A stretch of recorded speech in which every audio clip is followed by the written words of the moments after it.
tonight, a man faces court on 16 charges after Friday's siege. Boy injured after boats collide off Point Cartwright. And records tumble at the Noosa Half Marathon. This is the Sunshine Coast Win Local News with Des McWilliam and Selena Downs. Good evening. Good evening. A 46-year-old man fronted court on a string of charges today relating to Friday's tent standoff at the Seabreeze Caravan Park in Maroochydore. The siege ended early Saturday morning with Gary John Knight allegedly surrendering to police after 16 hours holed up in a caravan with his son and a friend. Residents from Seabreeze Caravan Park returned to their homes Saturday morning to find cars, caravans and the phone box peppered with holes, the lasting evidence of Friday's 16-hour siege. While the residents were safe in motels around Maroochydore, police negotiators continued to talk with the 40-year-old man who's alleged to have started the siege with a volley of gunshots about 10 o'clock Friday morning. 6 more members of the Special Emergency Response Team took up positions throughout the park, but just before 2:30 Saturday morning, the gunman surrendered. A 40-year-old man was charged with 16 offences, including threatening violence whilst armed and unlawful wounding. George Clark, back inspecting the damage to his van on Saturday, recounted his brush with death. There was a bang, you know, from a shotgun. Next thing I hit there and staggered back and said he might have been shot. Friday's excitement will be the topic of conversation for residents in the close-knit park for some time, especially for Anne and Mario Torta, tourists from Sydney who found themselves trapped in a neighbouring van at the height of the drama. And he said to me, "I won't shoot you, I'm not going to shoot anyone." And so, of course, I backed up, came into the annex. The couple had their home video camera rolling. At the moment, everything is very quiet. No more shooting. A 17-year-old girl involved in the standoff, who police say was not a hostage, also returned to the park on Saturday morning, but this time was noticeably camera shy. You seemed to want a bit of attention yesterday. That's yesterday, eh? 40-year-old Gary John Knight fronted Maroochydore Magistrates Court this morning. He was denied bail, the magistrate deeming he posed an unacceptable risk. Max Futcher, Win News. While police in flak jackets put themselves in the line of fire on Friday, there were some close encounters for local news cameramen. Martin Craig was perched on the roof of a high-rise and became the focus of the gunman's taunts and messages. You know, there was 4 shots fired from within the caravan, and you know, for an hour and a half or so afterwards, there was nothing, no movement, and you know, for quite a while there, you know, had a lump in my throat and thought the worst. You know. Meanwhile, Dion Davies was amongst police ranks when a loud volley of shots went off. And all of a sudden we hear the bangs and the police are just yelling to us, get down, get down. So rather than getting down, we just grabbed our equipment and ran. We didn't know what to do, really. A 14-year-old boy has been treated at Nambour General Hospital after being pinned between 2 boats when they collided off Point Cartwright on Saturday night. The skipper of the fishing boat claims he was blinded by the sun and didn't see the runabout until it was too late. Ambulance officers rushed the 14-year-old to hospital after bringing him to shore at Mooloolaba. The teenager had been pinned between 2 boats that collided about 8 kilometres off Point Cartwright at around 5 o'clock. There was a collision between a professional crabbing vessel and an anchored pleasure vessel with 3 persons on board. The skipper of the fishing vessel claims he was blinded by the sun and failed to see the smaller boat until it was too late. The teenage boy has been released from hospital. They did full checks and he had sustained bruising and swelling. Meantime, the body of a 10-year-old boy has been recovered by police divers from the Caboolture River after a 4-hour search yesterday. Police say Neville Williams had been fishing when he fell into the river after slipping on pipeline. A woman who dived in after the boy had to be rescued herself by firefighters after she too got into difficulties. Kesha Loy, Win News. An 80-year-old Maroochydore man has been transported to hospital after being hit by a vehicle this morning. Witnesses say the pedestrian was attempting to cross Moreton Parade just after 9 o'clock when the accident occurred. He was just walking across the road. He obviously didn't see the car and the car hit him. The elderly man was treated on the scene by ambulance officers before being transported to Nambour General Hospital with head and leg injuries. About 100 people were evacuated from an apartment block in Maroochydore overnight as firefighters battled smoke and flames in a second-floor unit. The apartment was extensively damaged in the blaze. Fire crews arrived just after 10 p.m. to find smoke pouring from the windows of the second-floor apartment of the Suncoast Resort in Wirraway Street. Two men donned breathing apparatus and used the building's fire equipment to attack the fire. They then brought in their own equipment to extinguish the blaze, while other officers worked on evacuating the rest of the building.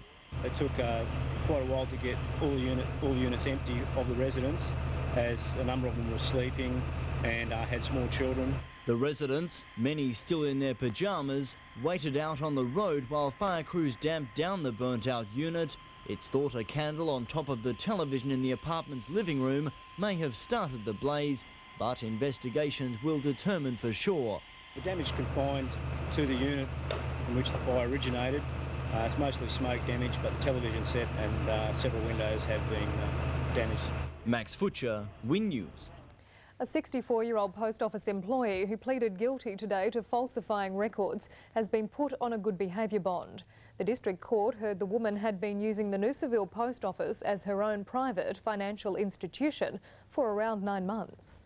The 64-year-old former Noosaville post office employee escaped a jail term today, the judge instead placing her on a $500 good behaviour bond.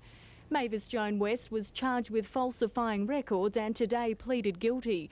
An audit on the post office following an armed robbery showed the female employee owed $54,000, money she had borrowed but failed to pay back. The district court heard she had been using the post office as her own bank, spending its funds, then replacing them afterwards with her own cheques.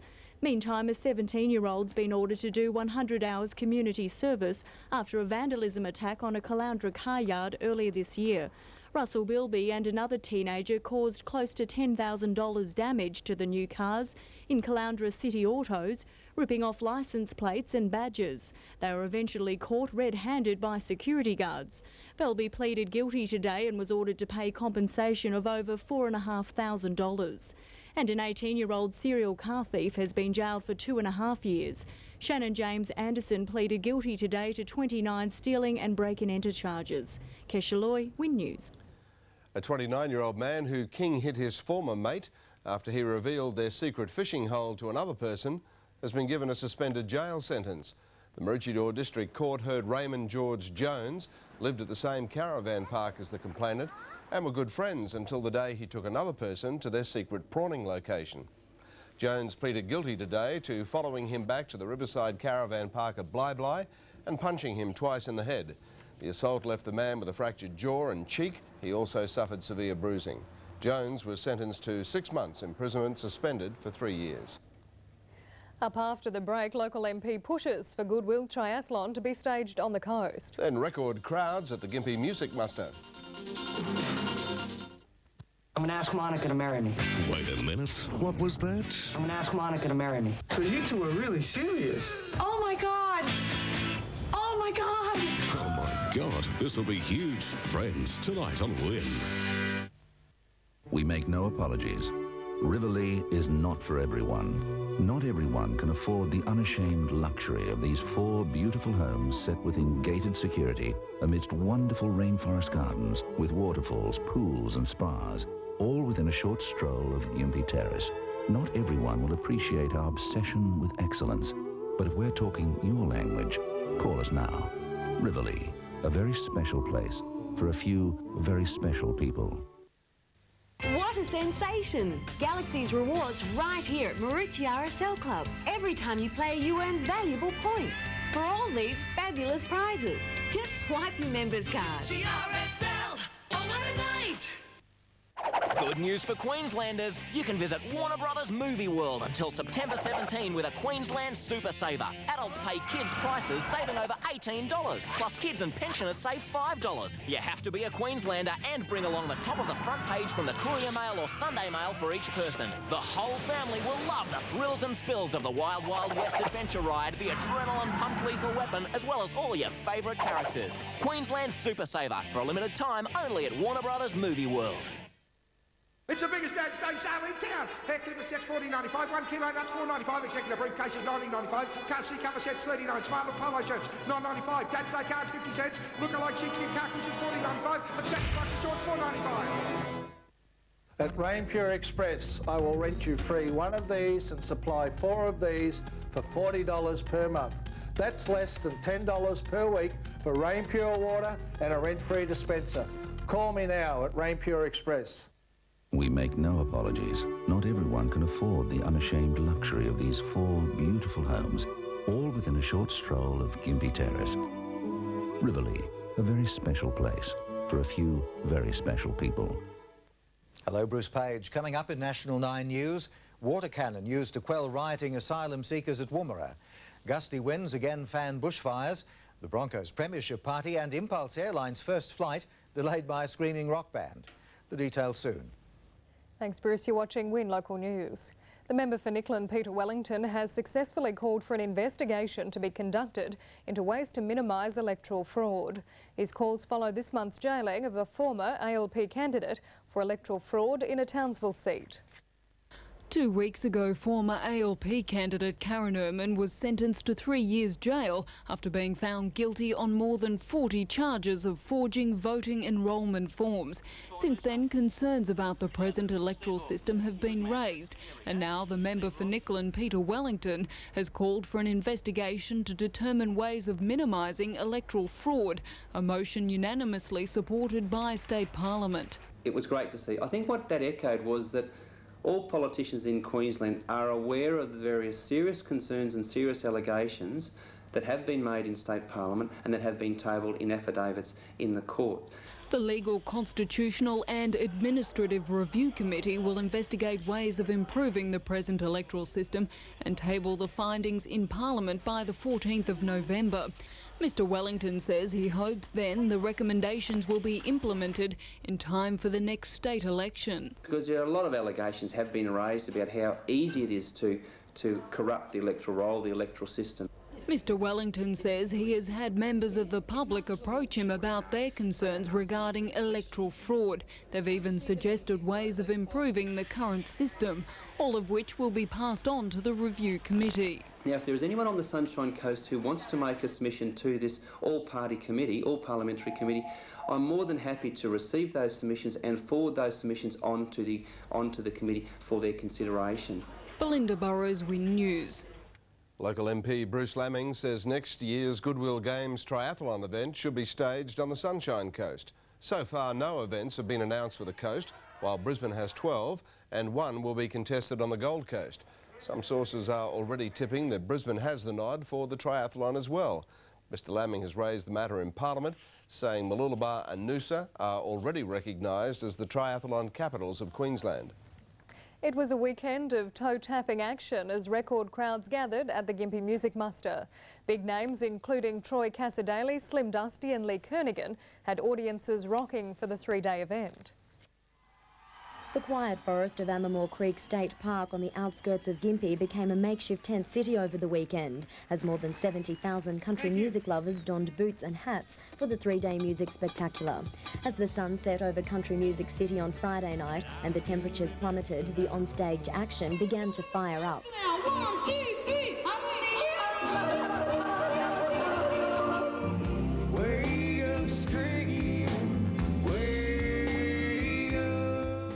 Visiting artists including United States guitar great Gary Allan got the toes well and truly tapping. Then it was over to Aussie icon Troy Cassar-Daley to show his stuff.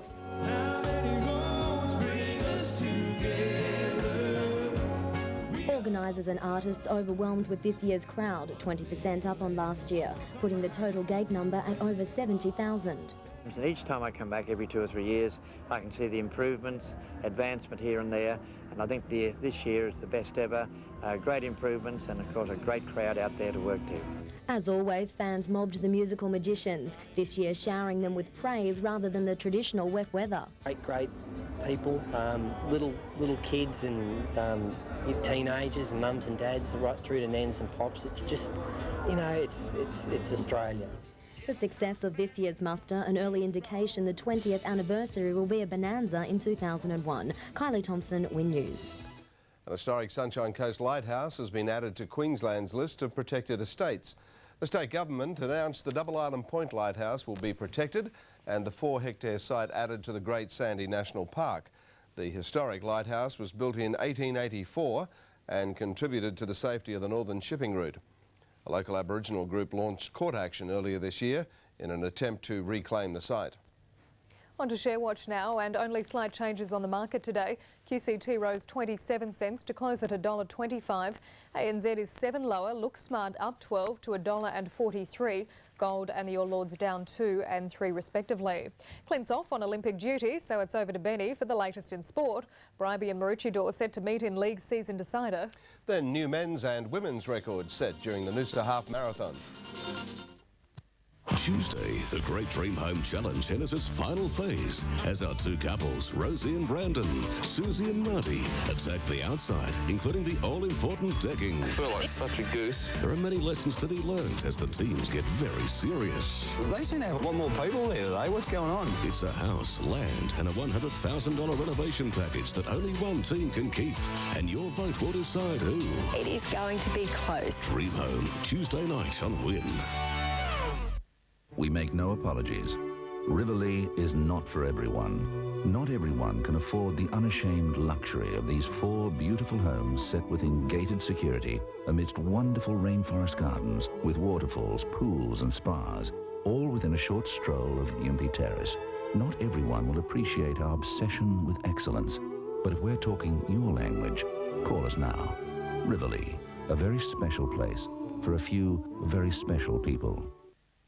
It's the biggest catalogue sale in town. Mentos multi-packs, $1. Echo 4 videos, $3.95. 167 beat 2 sets, $49. Trolley suitcases, $9.95. Printed couch covers from $21.95. Diary sets, $2. Beauty cases for $5.95. And printed sheet sets for $14.95.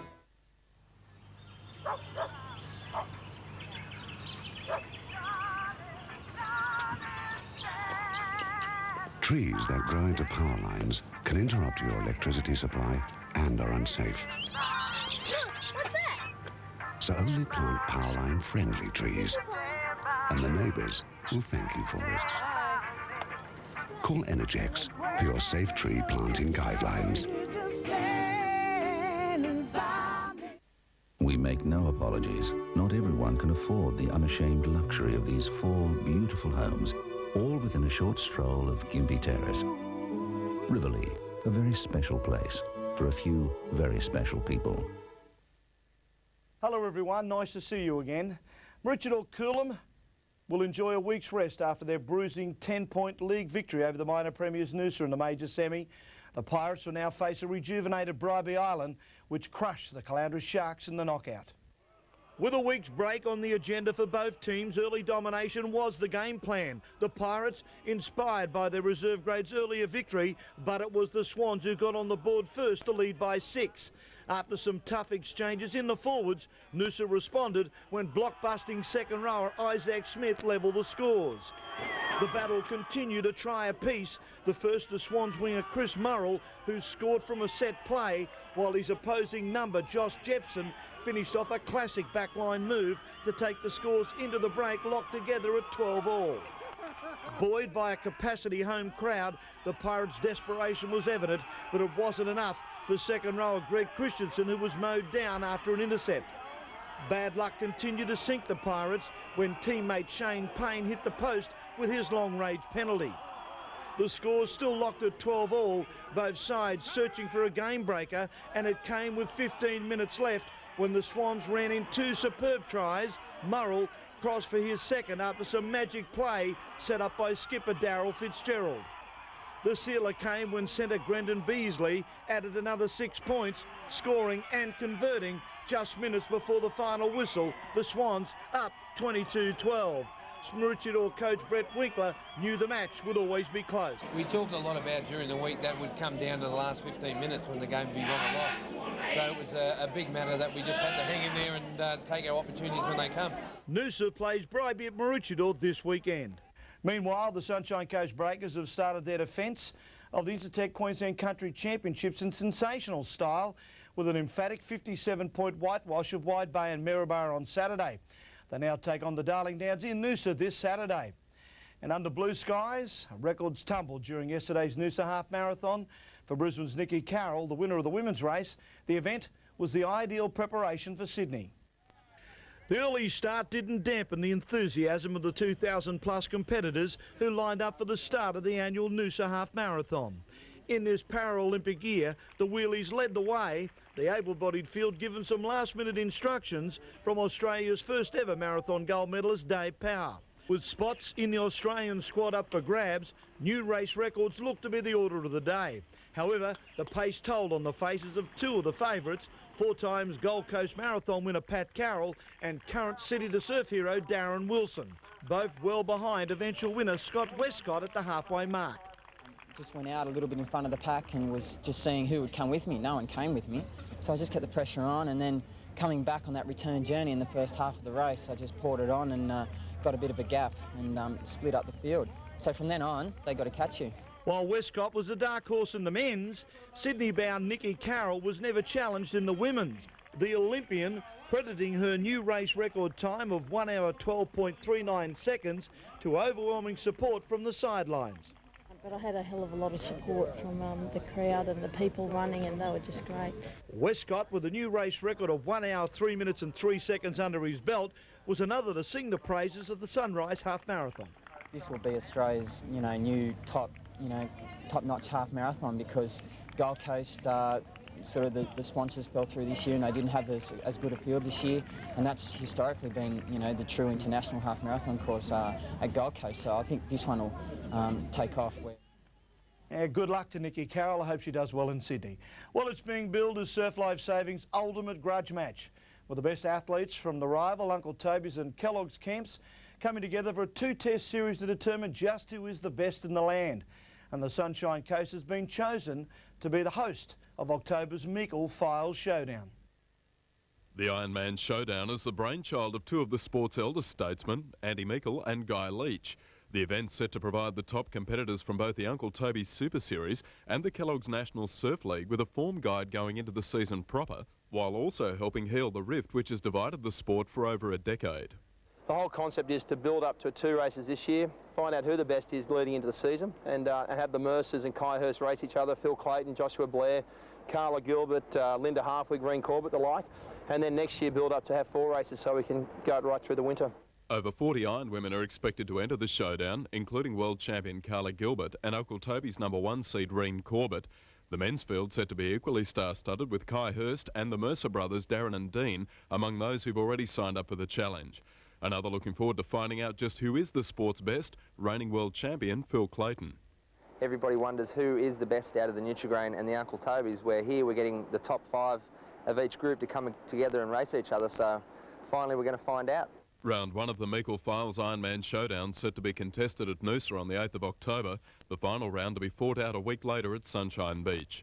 Kirk Costa, Win News. The Australian women's water polo team farewelled their coast fans in style on Saturday with a 14-10 win over Hungary. Nearly 400 fans flocked to the Kwana Aquatic Centre to cheer the Aussies on in their final official hit-out before the Games. Having failed to qualify for the Games, pride was on the line for the Hungarian squad in their 2-test friendly series with the Sydney-bound Australians. But with only weeks to go until they begin their Olympic campaign, and fresh from a 10-6 win the night before, the Australian women were on a mission. Bronwyn Maher opening the scoring for the home side just minutes into the first quarter. Australia's second coming just seconds before quarter time. In what was proving to be a fairly physical encounter, the tempo went up a notch during the second stanza, the visitors peppering the goalmouth in a bid to peg back the home side's 3-goal advantage. A second penalty moments later extending the Aussies' lead to 4 before the Hungarians burst back with 2 goals in quick succession. With the half-time buzzer imminent, the Australians went back on the offensive, landing their 5th. The Aussies starting the third full of fire, slotting their 6th goal just seconds into the term. Despite being 4 goals down, the visitors dug deep to peg one back and were denied a 4th just moments later. After several unsuccessful forays forward, the Aussies' aggression paid off, giving them a 4-goal buffer over their opponents. But it didn't end there. A beautiful backhand shot clocking up the home side's 8th. The visitors also mixing up their shots in an attempt to get back in the match. Accuracy in front of goal again paying off for the locals. 2 quick goals before the break, giving them an 11-6 lead over the Europeans. With their coach urging them on from the sidelines, the Hungarians were out to prove a point in the final term. Although the Australians were first to score, the visitors landed 4 goals to 3 during the final term to go down by just 4 goals in the finish. Kirk Costa, Win News. Stay with Win. Kesha's in next with all the weather. And then fundraising jet skiers stop in on the coast. Weddings, where are they now? Premieres soon on Win Television. If you think a prune is a prune, you haven't tried Sunsweet.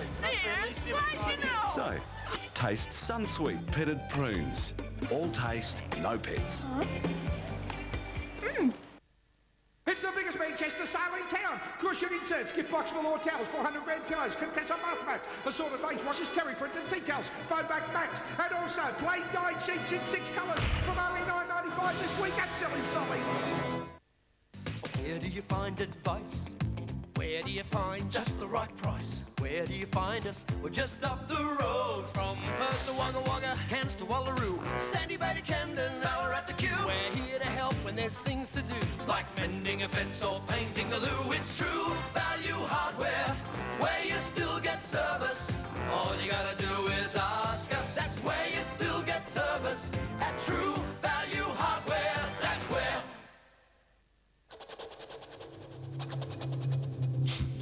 Hay fever can make you feel lousy.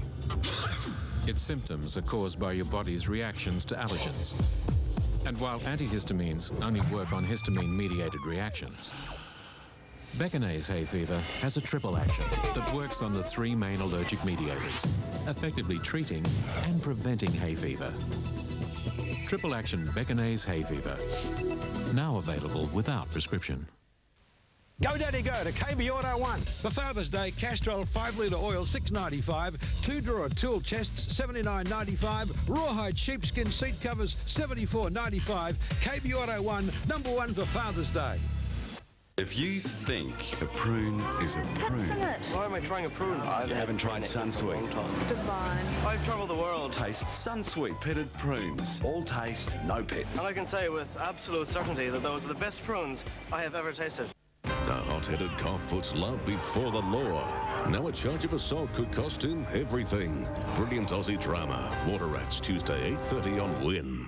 Good evening. Well, after a beautiful day on the coast, the cloud moved in this afternoon with the winds picking up on the beaches. A little warmer last night, the minimum dropping to 6 degrees in Gympie, 9 in Nambour and 14 degrees out in Montville. And a very warm one today, Maroochydore and Gympie climbing to 29 degrees with 28 in Nambour, just 24 in Mullaney.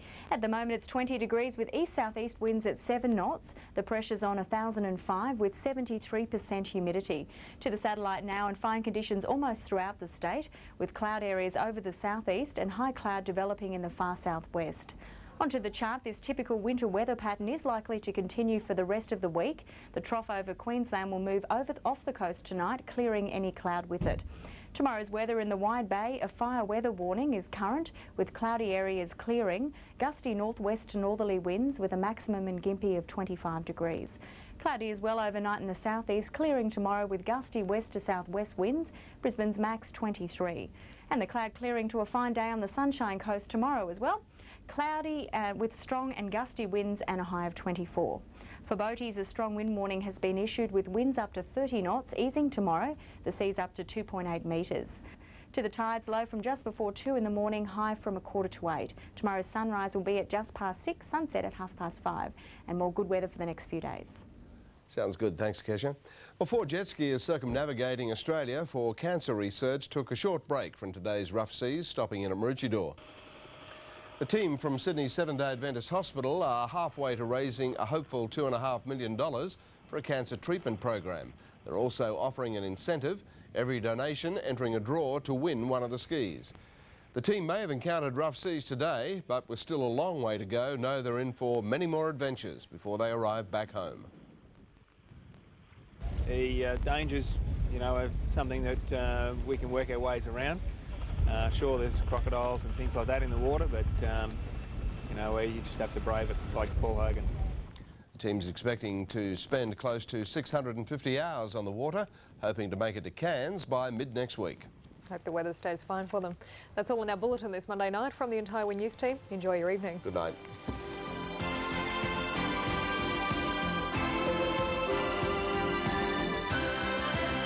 This has been a Win News presentation from Australia's largest regional television network.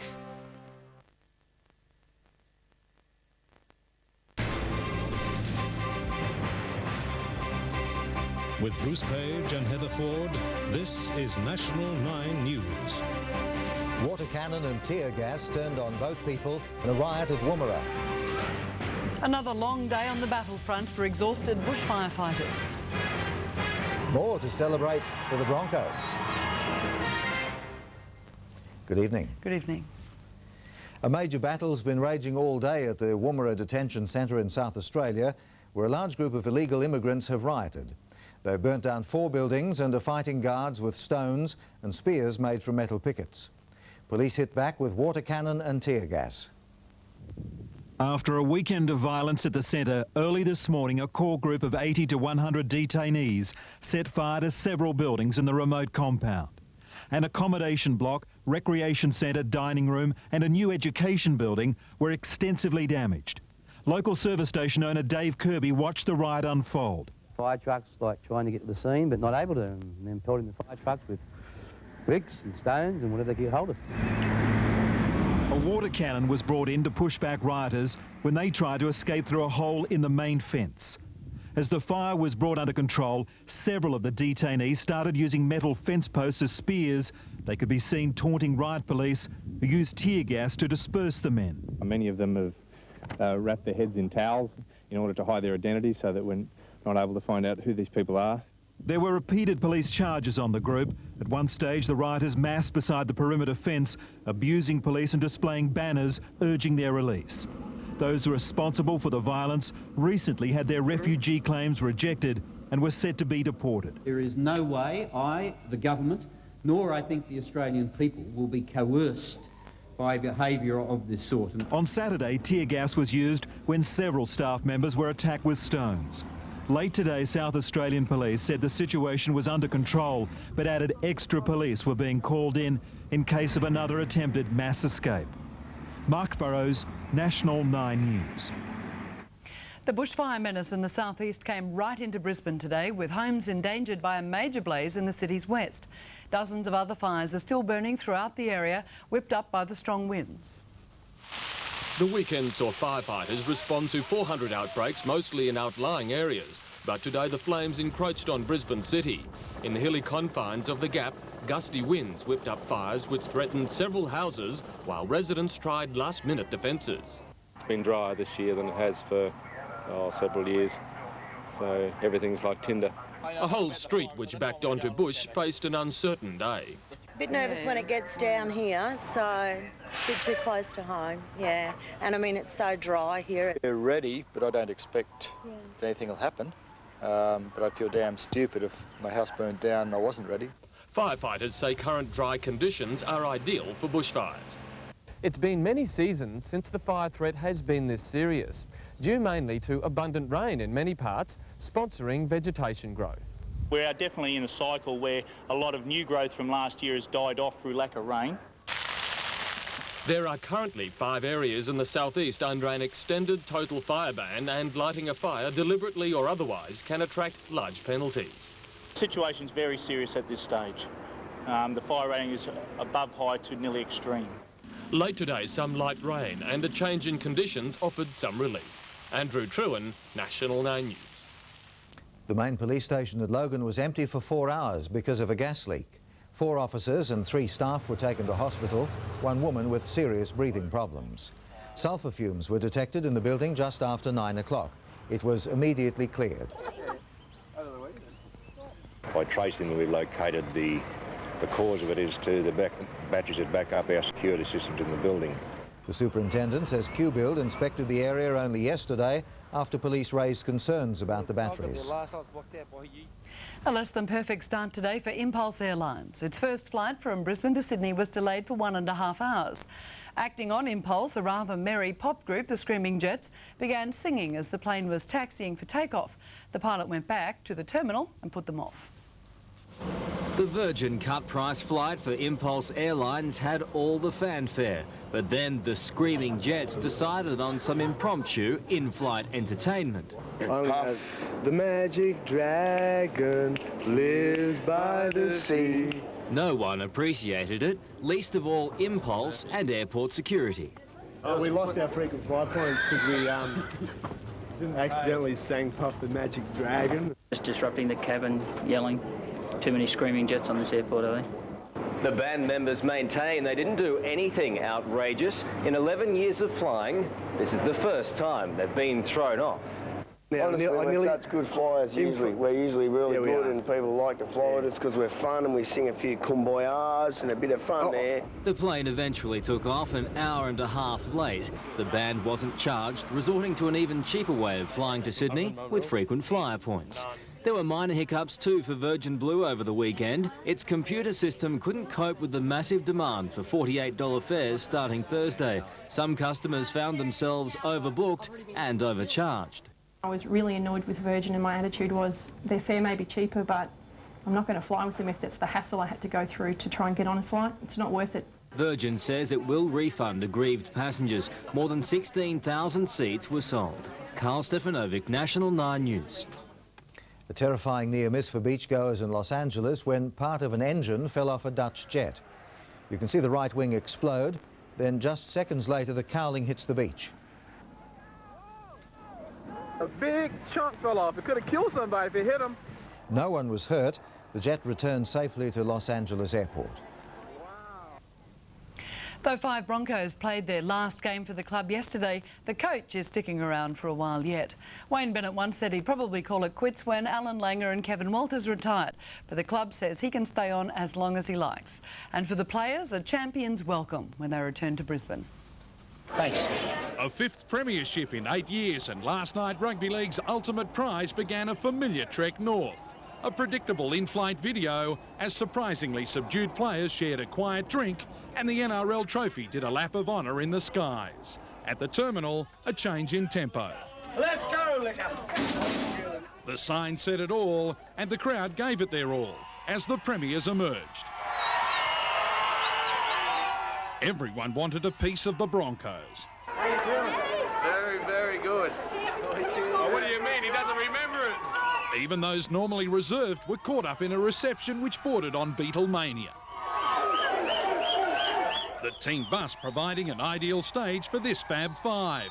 Back at the clubhouse, another sea of fans. A farewell from rugby-bound Brad Thorne.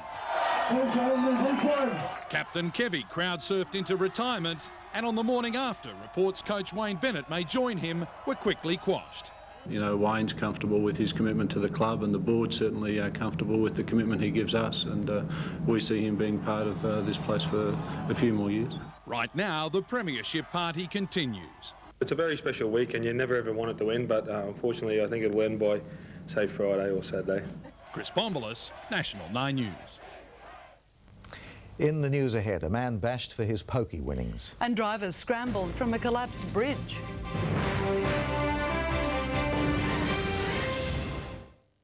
You've taken home $125,000. The money's flying out the door, but there's still one goal that beats everything. Oh, I won $1 million. Millionaire tonight. We're more like flatmates, Gavin and me. G'day, mate. You know, we hang out together a bit. Okay, it's coming. Try to grab a meal when we can. But he's got his own life, and I've got mine. What's his name? Gavin. Yeah, I suppose single life suits us. Whiskers Singles. Part of every healthy relationship. Remember the good old days? Well, they've returned at the town of Seaside on Coolum Beach. You can rediscover the traditional neighbourhood we all knew and loved as kids, with a friendly sense of community where you walk to everyone and everywhere, including the 10-kilometre stretch of pristine beach nestled just alongside. With a lifestyle like this, there's no surprise at just who you'll find making their home here. It's just perfect for us. Did we mention all the golf courses? The town of Seaside, the beach home you've always wanted. I've been working in Telstra for nearly 10 years now. Telstra invests over $300 million in regional Queensland every year. For instance, working with the Queensland Government, we've linked all 1,300 state schools to the internet. It means kids in regional Queensland will have the same opportunity to learn as kids in any major city. In the Wide Bay area, we've hooked up around 155 schools from Bundaberg to Gympie. And we formed a new business, Telstra Countrywide, to meet the needs of our regional customers. We know that constantly improving our service is critical. I know we're getting there. For more information on Telstra's investments in your region, call 1800 681 681. Tuesday, their trust has been betrayed. Now, Hands goes in as the target. You can't know what this feels like. Stinger's undercover, Tuesday on Win. Here with National 9 News. Thousands of Commonwealth Bank staff will stop work for 2 hours on Friday morning. They're protesting over a pay rise and low staff numbers. An 81-year-old man's been bashed outside a Brisbane hotel and robbed of his pokie winnings. 2 men stole his $500 share of a jackpot, leaving him to crawl more than a kilometre to his Southside home. He survived Japanese prisoner of war camps during World War II. Now at 81, Arthur Cleaver has again displayed unyielding spirit. The grazes over his face and body are from crawling nearly a kilometre to his Annerley home after being knocked unconscious last night outside a hotel. 2 blokes was over me at one stage and I said, "Who are you?" I was saying, "Who are you? I don't know you." More than likely they'd watched him and a mate score a $1,000 jackpot. Arthur's recollection of events is hazy, but he remembers leaving alone about 10 o'clock. When I got in here, it was 2:45 in the morning when I eventually got this. When you say you crawled, can you remember? Well, I'm only saying I crawled because they all, see, the trousers had on there, all the knees are out, and they said, my toes. He was treated at the PA hospital and released this afternoon. Arthur may not have had his cash long, but he'd made plans on how he was going to spend it. There were to be no treats, just paying off a month's rent. The wallet's gone, and I've more or less got everything else, but the wallet, which was the money in it, plus my flexi card from the bank. Neil Dawley, National 9 News. In East Timor, the UN peacekeepers are preparing for trouble as the territory marks a year since it voted for independence. They're expecting militia gangs to step up border raids around Wednesday's anniversary. All appears peaceful enough, but renewed militia attacks have heightened border tension.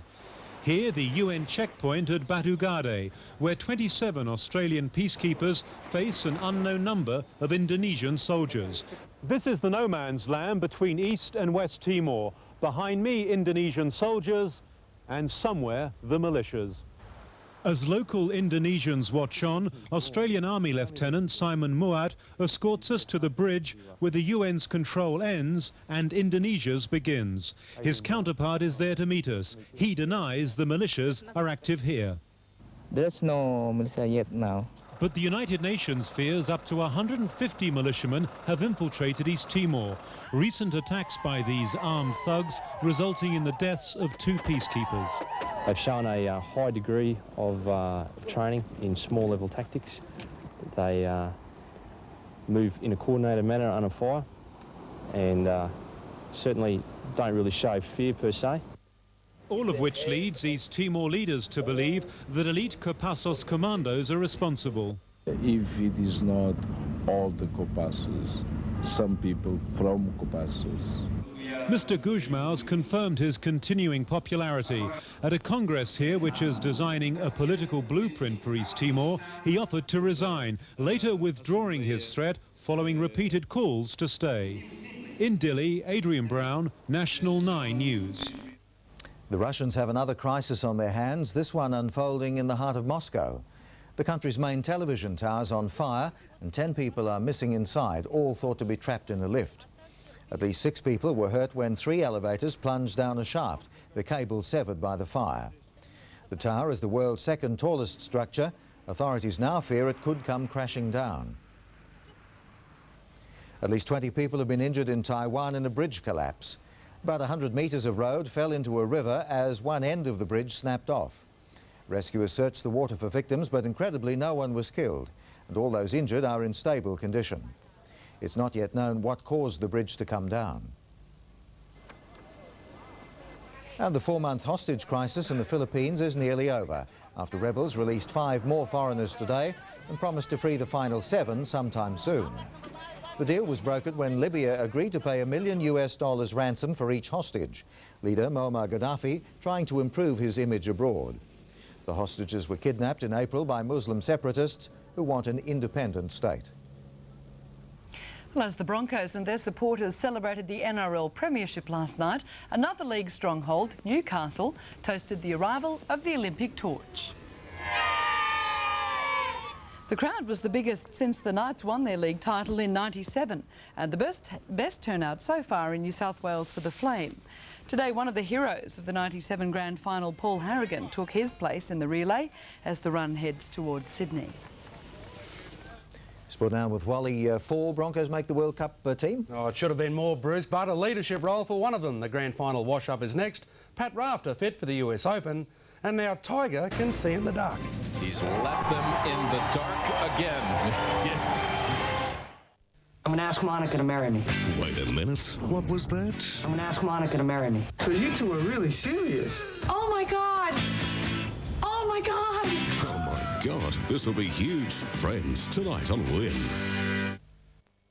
Don't hang about for the latest computer. Here it is. Compact Internet computer and printer, $1,999 with 12 months telephone support, in-home installation and training, and latest Microsoft software. Compact quality from Retrovision. Buy anywhere else and you'll pay too much. Hurry in for more of what you want with Coles Better Buys. Like 4 and 20 meat pies, 6-pack only $3.98, save 95 cents. And better savings on firm ripe tomatoes, just $1.98 a kilo. The Carpet Court Imperial Collection brings a touch of pure luxury into your home. Beautiful natural fibres in an abundance of earthy designer colours and tones. The latest twists, plushes, sisals and Berbers at prices you can afford. See and feel Carpet Court's exclusive Imperial Wool Collection. Truly affordable luxury. And for a limited time only, you'll get free underlay on any of the Imperial range. Also, interest-free terms are available. Call 13 20 64 for your local Carpet Court store. You like a choice. So does your cat. Whiskers Singles, now in 20 different varieties. A fresh meal every single time. Ladies, you see some clothing arriving every day at Silly Solly. Printed rayon shorts, $6.95. Sunfresh waffle singlets, $5.95. Wraparound skirts, $6.95 and $9.95. Long rayon singlet dresses, $13.95. Rayon equated dresses, $9.95. And smart casual singles, $14.95 and $7.95. Ever since his brother's heart attack, he's cut out fat, he's going to the gym, he's even drinking Soy Life. It's got no cholesterol, but I think he really likes the taste. Soy Life, now also in Long Life. The 1st of September will be hot and steamy at the New York Bar and Rolling Rock Noosa. Kick it off at 8 p.m. with Rhythm and Blues. Then glide into the Rolling Rock for live Latino swing and groovy funk. Noosa Jazz is gonna be hot. Good evening. Still celebrating the Broncos' premiership, more success for Gordon Tallis. He's been appointed vice-captain of the Australian team for the World Cup in Britain. Tallis, one of 4 Broncos in the squad. Selectors were always going to come under scrutiny over the unlucky omissions, but with so much talent available, it became a process of elimination. It's always a hard decision to come down to 22 players, so I think there's a host of players that, we're on the edge of selection, but you can only take 22 at the end, and we thought this was the best 22 for the job. The Blues' dominance of Origin football apparently still fresh in the selectors' minds. There is a reflection there of that. New South Wales won 3-0, so I think that's an important indicator to representative football. But Anderson struggled to explain why only 4 Broncos were included despite their dominance of the NRL. Good question. The team includes 4 Newcastle players and 3 from Melbourne. And while there are no shock omissions, the selectors' choice of just 2 centres, Gidley and Girdler, and 1 specialist fullback in Lockyer has raised some concerns. As the first of the Broncos supporters' buses arrived home this morning, further cause for celebration. A long night ensuring Gordon Tallis arrived blissfully unaware of being named his country's vice-captain. Although delighted by the news, suspicions of a prank from teammates kept Tallis doubtful. You know, the captain of the Broncos was something special this year, and you know, to be known to be second in charge of an Australian touring side or whatever is, you know, probably the greatest honour what I've achieved so far, if it's true. Tiger Woods has added yet another chapter to his growing legend.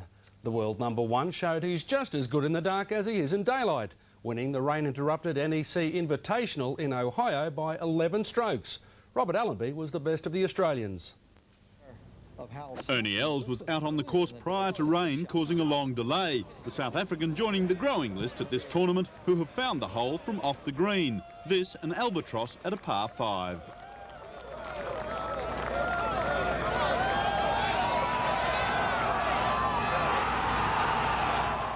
When the sun came out, so did Tiger, but by the time he'd reached the 18th, even the spectators needed some artificial help to catch the action. But apparently there's no conditions under which Tiger hasn't tested himself. We used to have probably 2 or 3 holes in pitch black dark, and we'd have to call the shot, what you're going to hit, because that's the only way you know where it was going to go. His approach to the final green, clear proof of that. I think. Oh, you can't do that. The tap-in gave him victory #8 in 2000. He's left them in the dark again. In the LPGA Classic, Meg Mellon tried to haul in runaway leader Kari Webb, but despite conceding 6 shots to the American on the final day, Webb's 72, enough to give her a 2-stroke victory. At the Belgium Grand Prix, Jordan's Jarno Trulli went for an early spin, as did Mika Häkkinen, but the Finn was able to recover from that. By lap 41, he passed Michael Schumacher to grab a lead he never forfeited. Häkkinen first from the brothers Schumacher, Michael second in his Ferrari, Ralph also on the podium after guiding his Williams to third. And Italy's Giancarlo Fisichella has finished 6th after recovering from this incident during the final warm-up. Andrew Slack, National 9 News. And in tennis, the US Open begins tonight with Pat Rafter declaring himself 100% fit to challenge for a 3rd title. 10 Australians are in the singles draw, with Leighton Hewitt and Mark Philippoussis both seeded. The Open can be a bit like its home city of New York. Showy, brash and at times noisy. Andre Agassi might be the #1 seed, but Pat Rafter remains a crowd favourite. The affection mutual. I just think he's a great player. Patrick. How come? He's cute. It's very loud. You got to keep that and push that all aside and play your match, and that's one thing I've been able to do very well here. Rest has cleared up the shoulder trouble that re-emerged after Pat's Wimbledon and Davis Cup campaign. But the price has been a lack of match practice on the hard courts. There's a few things I need to probably get going before I play great tennis here, and that's good rhythm on my serve, a high percentage of first serves, and I'm pretty confident that I'll move well. So if all those factors come together, then I can play well. A year on from a spectacular debut here, Leighton Hewitt is seeded 9th. Former finalist Mark Philippoussis 15th. The fallout from the Scuds Davis Cup withdrawal has meant he and Pat Rafter have barely spoken. Sooner rather than later, the Scud and Rafter may have to cross paths here at Flushing Meadows. 2 victories each would square them off in round 3, and there they can let their rackets do the talking.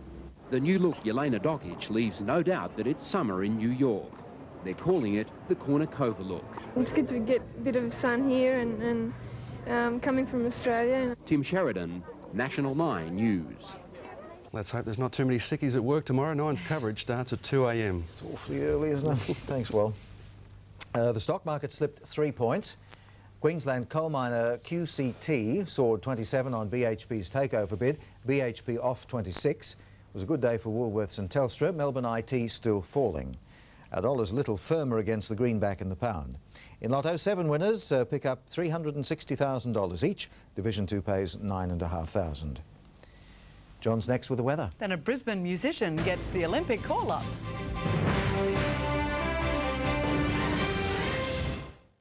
It was the greatest day of their lives, but after the celebration, where are they now? Coming soon to Win Television. Weddings, where are they now? The ultimate budget renovation. You didn't really do it for $25,000. I did. Learn the inexpensive tips on Our House, Wednesday night on Win Television. What are your thoughts on heel support? Do you use Band-Aids on your nipples? Tafadhali niwache mama niende na mazoezi. Ah! Did you get that, Warwick? When it comes to sports gear this Father's Day, D-Store knows. dstore.com.au It's the biggest dance day sale in town. Hair clipper sets $14.95, 1 kilo nuts $4.95, executive briefcases $19.95, car seat cover sets $39, smart look polo shirts $9.95, dad's day cards 50 cents, look-alike sheepskin cartridges $14.95, and second bunch of shorts $4.95.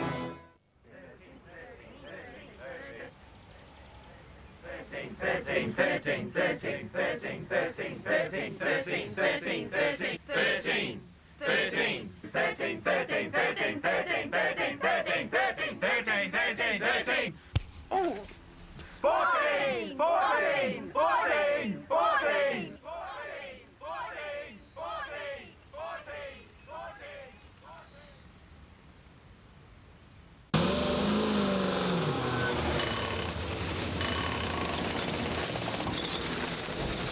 I think the battery's gone. What? The battery's gone. I'll get it myself. There's no faster or easier way to buy a battery than at the Super Cheap Auto Battery Centre. You'll find what you want and be on your way in no time flat. Is there a problem with the battery? Super Cheap Auto! The 1st of September will be hot and steamy at the New York Bar and Rolling Rock Noosa. Kick it off at 8 p.m. with Rhythm and Blues. Then glide into the Rolling Rock for live Latino swing and groovy funk. Noosa Jazz is gonna be hot. I'm meeting a top builder on site. Should be here soon. Is this an answering service? Where? When it comes to hardware this Father's Day, D-Store knows. dstore.com.au. 2 minutes. The Dream Home Challenge enters its final phase with our couples attacking the outside. Who'll keep their home? Dream Home, Tuesday night on Win.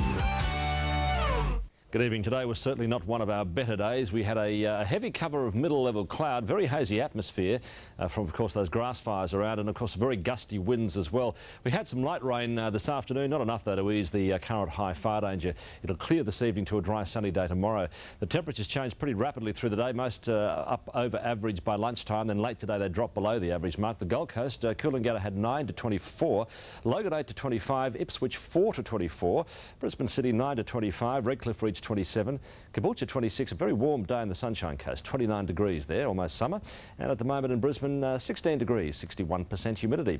Let's take a look at the cloud. You'll see plenty around the southeast corner, upper level system and a trough generating the cloud we're having at the moment. As I said, though, little or no rain associated with that. If we look at the chart, you'll see this front moving off the coast. It'll take the few showers with it tomorrow. Dry weather coming in, windy tomorrow, but easing through the day. Capital city forecasts around the country, showers and windy in Perth. It'll become fine in Adelaide, fine in 3 to 13 for Hobart tomorrow. A few showers for Melbourne, fine in Canberra and Sydney, and fine but cloudy in Darwin. The northern centres of Queensland, there's a fine sunny day for there tomorrow. 28 degrees in Cairns, not quite as warm in Mackay, about 26 degrees. And then down the coast, fine, 9 to 28 in Rockhampton, and about 9 to 25 degrees for Marlborough. Let's take a look at Moreton Bay. There's a strong wind warning that's current. The winds will be west to southwest at 20 to 30 knots, easing to 20 knots tomorrow, and then 15 knots by tomorrow night. The highest seas 1.8 metres and offshore around 2.8 metres. So Brisbane tomorrow, becoming clear overnight, dry and sunny tomorrow, fresh to strong gusty west to southwest winds easing. A very high fire danger still remains in force, 11 to 23 for the city. Ipswich 7 to 23, Toowoomba dry and 5 to 19, 10 to 24 on the Sunshine Coast, and 11 to 23 on the Gold Coast. And looking further ahead at this stage, fine days for the rest of the week. The winds will ease a little by tomorrow night and then freshen again, unfortunately, on Wednesday. Some warmer nights too on Wednesday and Thursday, around 14 degrees. Well, Holland Park Primary was our destination today. The school's been very busy preparing for our visit and presented this very colourful display of the Olympic rings. The Year 7s had all the questions ready for me this morning as we discussed various aspects of the weather. And the members of the Nature Club showed me around the Secret Garden. It's a special environmental project that's been developing over the last 6 years. It includes tree planting, a frog pond, and bird and possum nest. It's become a wonderful hands-on learning experience. So thank you for the visit. And looks like we've got more wind tomorrow, high fire danger. We'll watch for that. All right, thanks, John. A Brisbane teenager has been chosen to lead the world's biggest ever marching band at the opening ceremony for next month's Olympic Games. 19-year-old Tim Kamu used to lead the John Paul College marching band. Now he'll be in front of 2,000 players from all over the world. Totally honoured, and of course, nothing ever has happened to me like this, so yeah, I am over the moon. I'm looking forward to it. With last year's SOCOG ban debacle behind them, the 900 American marchers are getting ready to leave. They're sworn to secrecy about the musical program. I want to tell my grandparents, like, what songs are playing and my friends that aren't going, but we're not allowed and we can't say anything at all. They'll arrive in Australia later this week to rehearse for the main event. It's getting close now too. Very, very, just over a fortnight. That's how it is this Monday. See you tomorrow. Good night. Good night.